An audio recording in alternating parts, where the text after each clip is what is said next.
তাআলা পৃথিবীর আদম আলাইহিসসালাম থেকে আল্লাহ রাসূল সাল্লাল্লাহু আলাইহিসসালাম পর্যন্ত এভাবে নিজে সরাসরি মনোনীত করে যে মানুষ দিয়ে তিনি দিন প্রতিষ্ঠা করতে চান তাদের কাছে ওহী নাজিল করতেন।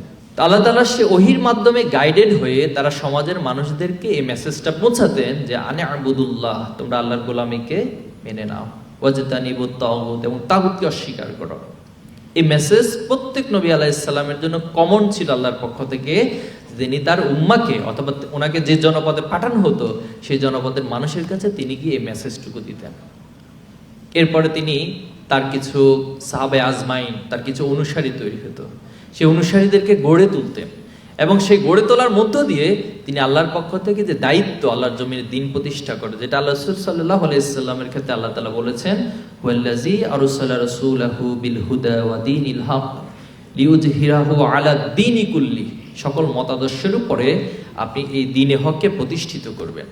এখন এই দ্বীনে হককে প্রতিষ্ঠিত করতে গিয়ে আল্লাহ রাসূল সাল্লাল্লাহু আলাইহি সাল্লাম আবু বকর তৈরি করেছেন, আল্লাহ রাসূল সাল্লাল্লাহু আলাইহি সাল্লাম ওমর তৈরি করেছেন, আল্লাহ রাসূল সাল্লাল্লাহু আলাইহি সাল্লাম আবু যর গিফারিকে তৈরি করেছেন, আল্লাহ রাসূল সাল্লাল্লাহু আলাইহি সাল্লাম বেলালের মতো ব্যক্তিত্বকে তৈরি করেছেন, আল্লাহ রাসূল সাল্লাল্লাহু আলাইহি সাল্লাম মুসআব রাদিয়াল্লাহু তাআলার মতো সাহাবায়ে আজমাইনকে তৈরি করেছেন, আল্লাহ রাসূল সাল্লাল্লাহু আলাইহি সাল্লাম খালিদ বিন ওয়ালিদের মতো ব্যক্তিত্বকে তৈরি করেছেন, সেনা প্রধানকে তৈরি করেছেন, আল্লাহ রাসূল সাল্লাল্লাহু আলাইহি সাল্লাম আলীর মতো প্রাজ্ঞ ব্যক্তিত্ব তৈরি করেছেন, ওসমানের মতো উদার বিশাল সম্পদশালী, আব্দুল্লাহ ইবনে রাওয়ার মতো ব্যক্তিত্ব তৈরি করেছেন, জাফর বিন আবু তালেবের মতো ব্যক্তিত্ব তৈরি করেছেন। এই যে আল্লাহ রাসূল সাল্লাল্লাহু আলাইহি সাল্লামের তৈরির মেকানিজম আল্লাহ রাসূল সাল্লাল্লাহু আলাইহি সাল্লাম সাহাবায়ে আজমাইনকে তৈরি করেছেন, এর মধ্য দিয়ে মূলত যে উদ্দেশ্য সকল মতাদর্শের উপর দিন প্রতিষ্ঠা করা, এই মানুষগুলোর সম্মিলিত প্রচেষ্টার মধ্য দিয়ে মূলত সেটা সফল হয়েছিল।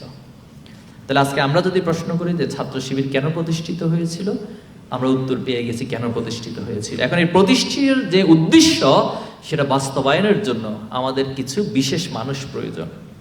এখন প্রশ্ন হলো সেই বিশেষ মানুষটা কে হবে? আমার প্রতিবেশীর কে হবে, আমার ক্লাসমেটদের মধ্য থেকে কে হবে, আমার সংগঠনের মধ্যে থেকে কে হবে, কেউ একজন হবে। কিন্তু কেউ একজন যদি সিদ্ধান্ত নিয়ে যে আমি হব সেই ব্যক্তি, আমি সেই ব্যক্তি হিসেবে নিজেকে তৈরি করব যার সম্মিলিত অথবা আমার মতো এরকম আরো অনেকের সম্মিলিত প্রচেষ্টার মধ্য দিয়ে আমরা আমাদের উদ্দেশ্য বাস্তবায়ন করব। তাহলে ইসলামী ছাত্র শিবির মূলত তৈরি হয়েছে কিছু বিশেষ মানুষ এবং কিছু ক্রিম পার্সন, যারা এই সমাজে এমন ফ্যাক্টর হয়ে গড়ে উঠবে যাদের হাত ধরে এই সমাজ পরিচালিত হতে বাধ্য হবে, যাদের নেতৃত্বকে গ্রহণ করতে এই সমাজ বাধ্য হবে এবং তাদের নেতৃত্বকে এই সমাজ ওয়েলকাম করবে এবং তারা সমাজে এমন দক্ষ হবে তাদেরকে ছাড়া এই সমাজ পরিচালনা করা সম্ভবই না। এমন একটা সিচুয়েশন ক্রিয়েট করার জন্য মূলত ছাত্র শিবির তৈরি হয়েছে। এখন প্রশ্ন হলো আমরা কতটুকু সফল হয়েছি বা কতটুকু ব্যর্থ হয়েছি, এটা নিয়ে অনেক ক্যালকুলেশন হইতে পারে, এটা নিয়ে অনেক ডিবেট হইতে পারে, এটা নিয়ে অনেক পর্যালোচনা হতে পারে। কিন্তু এটা সত্য যে আমরা 100% সফল না হতে পারলেও সফলতার কিছু ফ্লেভার এ জাতিকে আমরা উপহার দিতে পেরেছি, সফলতার যে কিছু ছোঁয়া অন্তত এই জাতিকে আমরা সেটা দেখাতে পেরেছি।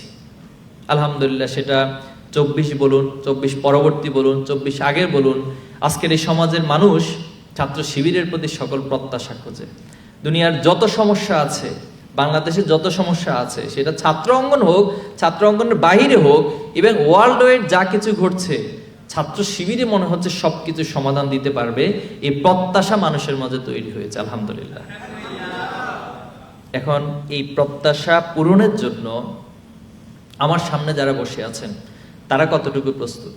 আজকের আয়োজন মূলত সেজন্য। আমরা কি প্রস্তুত সেই প্রত্যাশা পূরণের জন্য?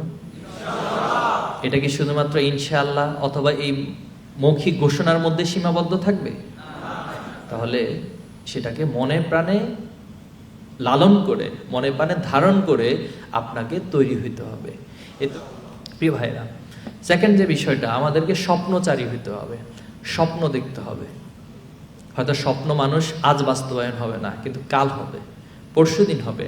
আমি বাস্তবায়ন করতে পারবো না, আমার সন্তান করবে, আমার সন্তান পারবে না, তার সন্তান করবে, সে পারবে না, তার সন্তান করবে। এভাবে করে আমি আমার স্বপ্নগুলোকে একটা লেগেসির মধ্য দিয়ে আমার পরবর্তী প্রজন্মের কাছে পাস করব। আর এই স্বপ্ন বাস্তবায়নের জন্য আমাকে এক ধরনের উন্মাদনা লাগবে।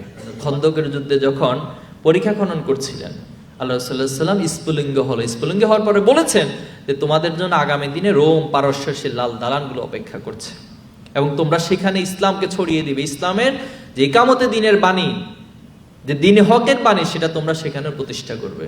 তো তখন চারপাশে যারা কাফের ছিল তারা এটাকে এক ধরনের ফান হিসেবে নিল।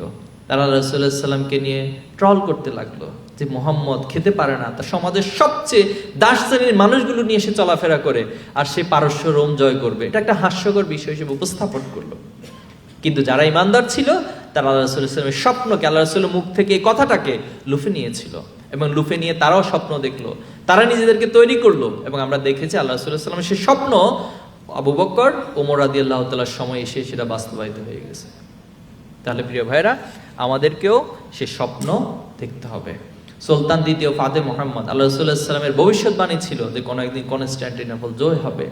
সেই স্বপ্নেরকে সূত্র ধরে অসাধ্য একটা কাজকে সম্ভব করেছিলেন সুলতান। তার আগে অনেক সুলতান সেটা ট্রাই করেছেন, পারেন নাই, কিন্তু তিনি আল্লাহ রাসূলুল্লাহ সাল্লামের সেই স্বপ্ন দেখে সেটাকে তিনি অনেক বেশি লালন করেছেন এবং সর্বোচ্চ প্রচেষ্টা চালিয়েছেন।